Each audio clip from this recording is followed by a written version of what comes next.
pessoa não se torna iluminada ao imaginar formas luminosas, mas sim tornar consciente a sua escuridão. Salve galera, meu nome é Alexandra, sou psicoterapeuta, supervisora e professora, trabalho na perspectiva da psicologia junguiana. Hoje estou aqui para conversar um pouquinho, falar com vocês a respeito da sombra, que é um conceito, muito caro à psicologia analítica, e a gente vai falar um pouco sobre isso, que parece que assusta muito, as pessoas falarem sobre a sombra. O que é a sombra, A sombra é algo que está em nós e a gente não reconhece como nosso, mas ela não tem só, acha, o lado sombrio, sempre vê muito uma coisa muito negativa, às vezes tem um potencial oculto, desse lado também. Acho que todos conhecem, muito famoso, aquele romance, do Mr. Jekyll e Dr. Hyde.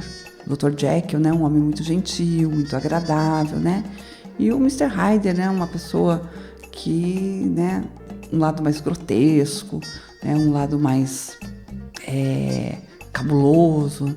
E nós possuímos os dois lados, Tem uma frase que diz assim, cada um de nós contém um Dr. Jekyll e um Mr. Hyde. Uma persona agradável para o uso cotidiano e um eu oculto e noturnal, que permanece amordaçado a maior parte do tempo. Emoções e comportamentos negativos, como raiva, inveja, vergonha, falsidade, ressentimento, lasciva, cobiça, tendências suicidas ou homicidas, ficam escondidos logo abaixo da superfície, mascarando pelo nosso eu mais apropriado às conveniências. Em seu conjunto, são conhecidas na psicologia como a sombra pessoal, que continua a ser um território indomado e inexplorado para a maioria de nós. Raiva, seja inveja, vergonha, socialmente a gente aprendeu que são sentimentos que a gente dá uma conotação negativa, mas sentimentos são só sentimentos. É tudo aquilo que a gente sente. Positivo ou negativo, quem vai nos fornecer isso é a cultura, é o meio que a gente está inserido. E a questão não é o que a gente sente, mas sim aquilo que a gente faz com aquilo que a gente sente.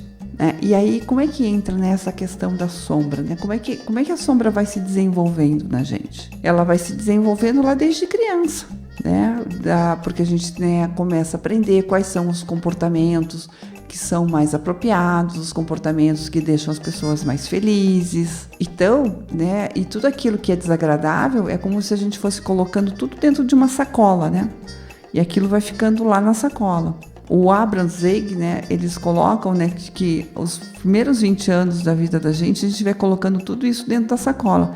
Depois a gente passa o resto da vida tentando tirar essas coisas da sacola. Então isso que seria, o que a gente chamaria, de sombra.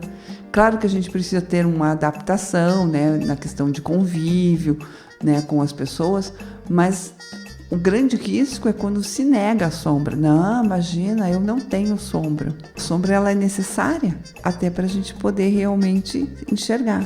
A sombra, melhor a sombra estar na sala de estar do que estar no porão. Sombra sempre vai ser sombra, sempre vai ter suas questões inconscientes. Mas o importante é saber que ela existe, não negar a sua existência. Por que a gente tem tanta dificuldade para falar sobre a sombra? Porque a sombra, ela por natureza, ela é difícil de ser aprendida, Ela é perigosa, ela é desordenada e eternamente oculta, como se a luz da consciência pudesse roubar-lhe a vida. Olha que interessante. Quando é que ela aparece, Quando você tem assim, às vezes situações de perda, situações muito traumáticas, Aí esse lado parece que vem tomando conta, assim. Eu tô falando por enquanto aqui, da sombra individual. E a sombra ela vai aparecer quando a gente é dominado por esses fortes sentimentos.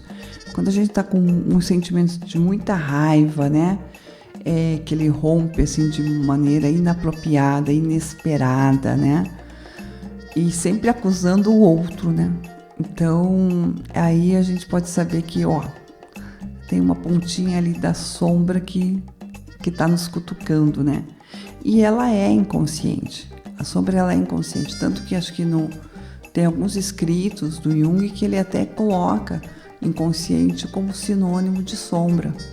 Tem um sonho, que acho que está descrito nos Memórias, Sonhos e Reflexões, que o Jung descreve, né, de que ele estava andando por uma vasta escuridão e ele tinha uma pequena luz na mão que iluminava apenas os passos dele, né, mas não clareava toda essa escuridão.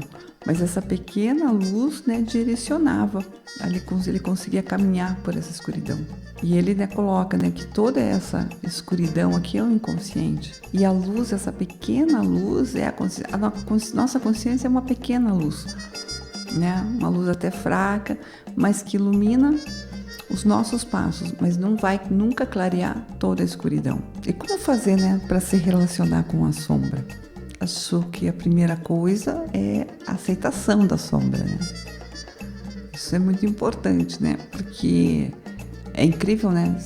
Mas como a aceitação da sombra? Todos nós sabemos que temos sombra. Não, nem todos. Tem pessoas que juram de pé junto que elas são maravilhosas mesmo. E aí, assim... E aquelas pessoas que se acham que não, elas não passam por isso, elas não têm essas questões. É as que estão mais possuídas realmente por essa questão da sombra.